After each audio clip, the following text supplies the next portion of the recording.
Bonjour, je suis Géraldine Garrigue, je suis directrice de l'usine Nutribio Montauban depuis maintenant un petit peu plus d'une dizaine d'années.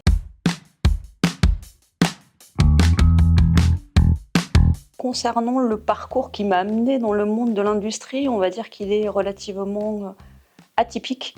À la base, moi je suis issue d'un milieu familial très médical, donc assez naturellement j'ai un cursus qui m'a amenée vers la faculté de médecine, où j'ai passé le concours à 2 reprises. J'ai raté le concours et donc j'ai pris la voie de la faculté biologie, DUG, et je me suis dit que j'avais toujours cette volonté de rejoindre la branche médicale et que j'allais la rejoindre par le biais de la recherche médicale. Donc voilà, j'ai fait quelques années jusqu'à un DEA de physiopathologie humaine et une première année de recherche à l'INSERM.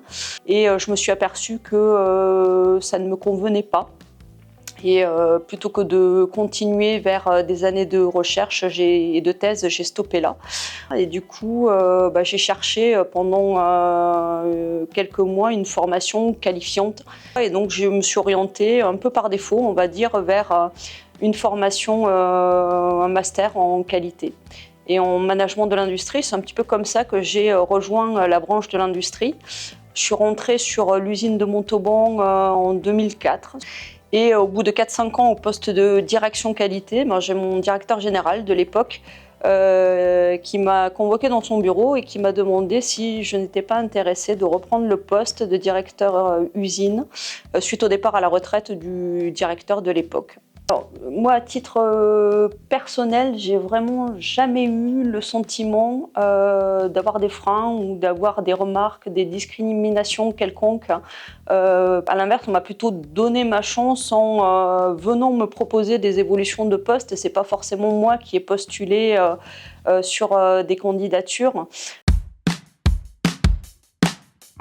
Le retour d'expérience que je peux faire, c'est que avoir une évolution de poste à responsabilité dans le domaine de l'industrie, c'est pas du tout incompatible avec un développement personnel. L'essentiel, c'est vraiment d'avoir et de trouver son juste équilibre entre épanouissement professionnel et épanouissement personnel. Moi, j'ai vraiment le sentiment que ce qui est assez fondamental, surtout quand vous êtes en couple, c'est surtout d'avoir un compagnon qui soit là pour vous aider dans votre développement professionnel. Si j'ai un conseil à donner, c'est partez toujours du principe que c'est possible, qu'on peut avoir un poste à responsabilité en étant une femme et avoir un bon équilibre et se développer sur le plan personnel.